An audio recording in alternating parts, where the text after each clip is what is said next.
सर्वांना नमस्कार. मी कुमार आशीर्वाद, जिल्हाधिकारी सोलापूर. आपल्याला कल्पना असेल की कंभर तलाव आणि किल्ला बाग या परिसरमध्ये कावडे आणि इतर पक्षीचे अनैसर्गिक मृत्यूचे केसेस आढळले आहेत. त्यांचे आम्ही सॅम्पल घेतला आणि सॅम्पल आम्ही पुणेमध्ये लॅबमध्ये पाठवला होता. आता हे सगळे जे सॅम्पल आहेत, जवळपास 30 सॅम्पल आम्ही पाठवले होतो आणि सगळे जे सॅम्पल्स आहेत ते H5N1 व्हायरस म्हणजे बर्ड फ्लू साठी पॉझिटिव्ह आले आहेत. आता कंभर तलाव आणि किल्ला बागच्या परिसरमध्ये 1 किलोमीटरच्या रेडियसमध्ये आम्ही बाधित क्षेत्र घोषित केलेलं आहे आणि 1 ते 10 किलोमीटर रेडियसमध्ये कंटेनमेंट झोन घोषित केलेले आहेत. बाधित क्षेत्रामध्ये म्हणजे की कंभर तलावच्या 1 किलोमीटरच्या रेडियसमध्ये आणि किल्ला बागच्या 1 किलोमीटर रेडियसमध्ये रहदारीसाठी आता प्रतिबंधित करण्यात आलेलं आहे. सर्वांना विनंती आहे की त्या परिसरामध्ये कृपया वॉकिंगसाठी किंवा फिरायला जाऊ नका.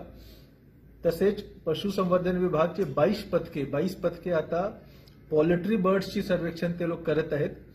जवळपास 1 किलोमीटरच्या रेडियसमध्ये कंभर तलावच्या आणि किल्ला बागच्या 1 किलोमीटर रेडियसमध्ये त्यांनी सर्व पोल्ट्री बर्ड्सच्या सर्वेक्षण त्यांच्याकडून झालेलं आहे. आतापर्यंत पोल्ट्री बर्ड्समध्ये कुठल्याही प्रकारचे बर्ड फ्लूचे लक्षण आढळले नाही.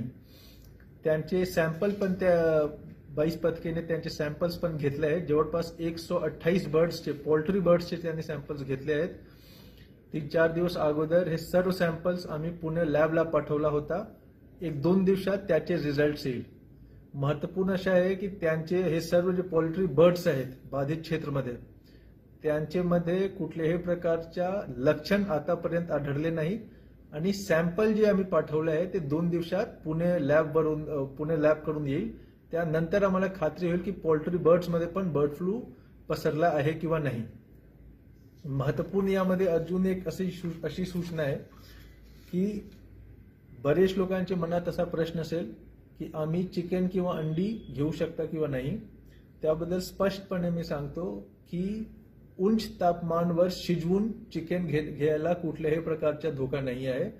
तसेच उंच तापमानावर अंडे उकडून खायला कुठल्याही प्रकारच्या अडचणी नाही आहे. उंच तापमानावर चांगल्या पद्धतीने शिजवा चिकन आणि उंच तापमानावर चांगल्या पद्धतीने अंडे उकडून घ्यायला कुठल्याही प्रकारचा धोका नाही आहे. माझी सर्व सोलापूरच्या नागरिकांना विनंती आहे की आपण सर्व प्रकारची काळजी घ्यावे, पण घाबरू नका. आम्ही सर्व सोलापूरचे नागरिक आम्ही मिळून बर्ड फ्लूशी लढूया आणि जिंकूया. धन्यवाद.